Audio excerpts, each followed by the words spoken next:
નમસ્તે, મારું નામ નવ્યા છે. હું ધોરણ 1 ભણું છું. સુવિચાર આપણે મમ્મી પપ્પાનું માનવું જોવે. મમ્મીને પૂછીને બહાર જવાનું નહીં ને દુકાને. પૂછીને જવાનું નહીં, પૂછ્યા વગર જવાનું નહીં. તાળી પાડો નવ્યાબેન માટે. શું કીધું નવ્યાબેને આપણને?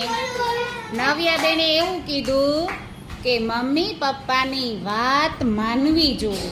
ઘણા વાત સાંભળે ખરા પણ માનતા નથી.